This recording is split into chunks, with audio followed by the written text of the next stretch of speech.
Hi friends, welcome to Fatafat serial reviews. Maguva O మగువా episode number 61. ఈరోజు episode అయితే చాలా సూపర్గా ఉండబోతోంది. తప్పకుండా ఫుల్ వీడియో చూడండి. చెంచలమ్మ, విజయమ్మ పోలీస్ స్టేషన్కి వెళ్తారు. ఆ తర్వాత చాముండి, రవిబాబు కూడా తన వెంట వెళ్తారు.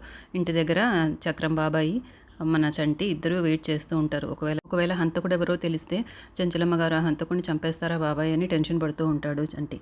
చెంచలమ్మ భర్త, విజయమ్మ భర్త పోలీస్ స్టేషన్కి చేరుకుంటారు.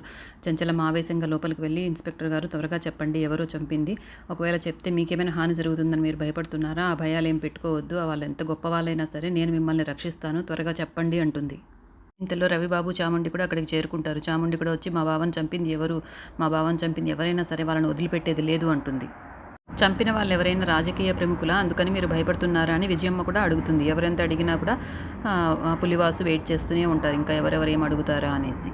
మీరందరూ ఇక్కడికి వచ్చింది మీ కొడుకుని చంపింది ఎవరో తెలుసుకోవడానికా, లేకపోతే వాడిని చంపి వాడిని ఏం చేస్తారో, వాడికి ఎటువంటి శిక్షలు వేస్తారో నాకు చెప్పడానికా అంటాడు ఆయన పోలీసు. నేరం చేసిన వాళ్ళని ఎలా పట్టుకోవాలి, వాళ్ళకి ఎలాంటి శిక్షలు వేయాలి అని అని ఆలోచించడం మా పోలీసుల పని. చట్టం మీద మీకు గౌరవం లేదని మాకు చెప్పాలనుకుంటున్నారా, లేకపోతే మీరేం చేస్తారో చెప్పి మమ్మల్ని భయపెట్టాలనుకుంటున్నారా అని అడుగుతాడు ఆఫీసర్.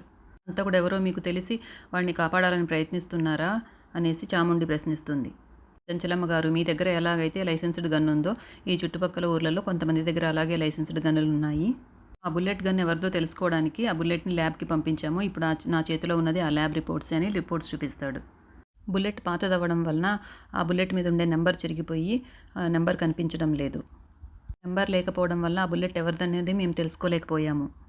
అప్పుడు విజయమ్మ ఇలా అంటుంది, ఆ బుల్లెట్ ఎవరన్నది తెలుసుకోవడం పోలీసులకు అంత పెద్ద విషయం కాదు, మీరు అబద్ధం చెప్తున్నారు అంటుంది. నేను చెప్పాల్సింది మీ అందరికీ చెప్పాను, ఇక వెళ్ళండి అంటాడు.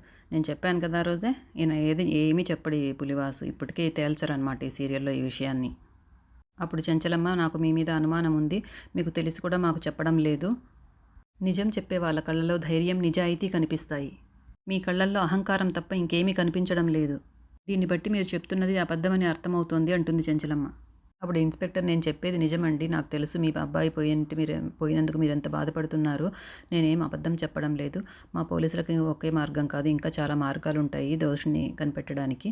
తప్పకుండా ప్రత్యేక శ్రద్ధ తీసుకొని మీ అబ్బాయిని చంపింది ఎవరో నేను తప్పకుండా కనిపెడతాను అంటాడు. ఇక చేసేది ఏమీ లేక అందరూ వెళ్ళిపోతారు ఇళ్ళకి. ఆ మాత్రం దానికి ఎందుకు అందరికీ ఫోన్ చేసి పోలీస్ స్టేషన్ దాకా రప్పించడము, వాళ్ళని సస్పెన్స్లో పెట్టడము? అదేదో ఫోన్లోనే చెప్తే సరిపోయి ఉండేది కదా. తర్వాత కానిస్టేబుల్ ఎస్ఐని అడుగుతారనమాట. చెంచలమ్మ కొడుకుని చంపింది విజయమ్మని మీకు తెలుసు కూడా, ఎందుకు సార్ చెప్పలేదు అని అడుగుతారు. నిజం చెప్పుంటే విజయమ్మ జైలుకు పోయి ఉండేది, మీకు ప్రమోషన్ వచ్చి ఉండేది అంటాడు ఆ కానిస్టేబుల్. నాకు వచ్చే ప్రమోషన్ గురించి తప్ప జరగబోయే పరిణామాల గురించి మీరు ఆలోచించలేకపోతున్నారు అంటాడు సిఐ, అదే ఆ ఇన్స్పెక్టర్. చెంచలమ్మను చూశారు కదా ఎంత ఆవేశంగా ఉందో. ఆ సమయంలో మనం విజయమ్మే హంతకురాలని చెప్తే విజయమ్మను ఖచ్చితంగా చంపేస్తుంది చెంచలమ్మ. ఒక ఊరికి ప్రెసిడెంట్ అయిన విజయమ్మను చంపేస్తే ఆ ఊరి జనాలు మాత్రం ఊరుకుంటారా? చెంచలమ్మ ఊరిని తగలబెట్టేస్తారు.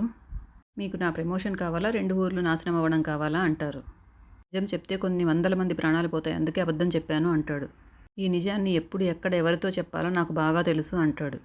తర్వాత చెంచలమ్మ ఇంటికొచ్చి తన కొడుకు ఫోటో దగ్గర బాధపడుతూ ఇలా చెప్తుంది, నిన్ను చంపిన వాళ్ళని ఎవరైనా సరే, నేను ఎక్కడ దాక్కున్నా సరే, నేను ఖచ్చితంగా నా చేతులతో వాళ్ళని చంపి నీ ఆత్మకు శాంతి చేకూరుస్తానని బాధపడుతుంది ఫోటో దగ్గర. చంపిన వాళ్ళు ఎవరో తెలిసిందా అత్తమ్మ అని సింధూర్ అక్కడికి వచ్చి అడుగుతుంది. పోలీసుల అసమర్థత వలన వాడు ఇంకా తప్పించుకుంటూనే ఉన్నాడు, నాకు ఇంకా పోలీసుల వలన ఉపయోగం లేదని అర్థమైపోయింది అంటుంది చెంచలమ్మ. నేను చేసిన దానాలు, ధర్మాలు, పూజలు ఏవీ నా బిడ్డను కాపాడలేకపోయాయి అని చాలా బాధపడుతుంది చెంచలమ్మ. నా బిడ్డ నువ్వు సంతోషంగా ఉండాలని కోరుకున్నాడు, నిన్ను ప్రేమించాడు, నిన్ను పెళ్లి చేసుకున్నాడు, కానీ తను ఈ లోకంలో లేడు. నేను నిన్ను తప్పకుండా వాడు కోరుకున్నలాగా నేను చూసుకుంటాను, నువ్వేం భయపడద్దమ్మా అని చెప్తుంది.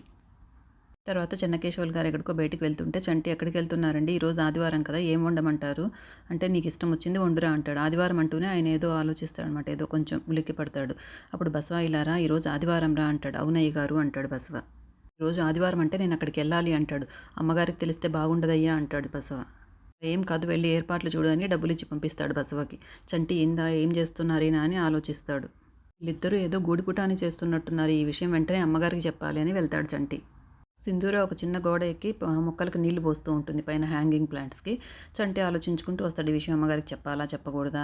చెప్పాలి తప్పకుండా. అన్ని విషయాలు నేను తెలుసుకోవాలి కదా! అని ఏదో ఆలోచిస్తుంటూ అటు చూసుకుంటూ వచ్చి సింధూరని తాకుతాడనమాట. సింధూర కింద పడిపోతుంది. కానీ కింద పడదు. ఏంటి చంటి కింద పడేద్దాం అనుకున్నావా? కింద పడిపోతుంటే అయినా చూస్తూనే అలా నిలబడ్డావేంటి పట్టుకోకుండా అని అడుగుతుంది. మొన్న మీ చేయి పట్టుకున్నందుకే అంత గొడవ అయింది కదండీ! మళ్ళీ ముట్టుకుంటే ఏమవుతుందో అని భయపడ్డాను అంటాడు.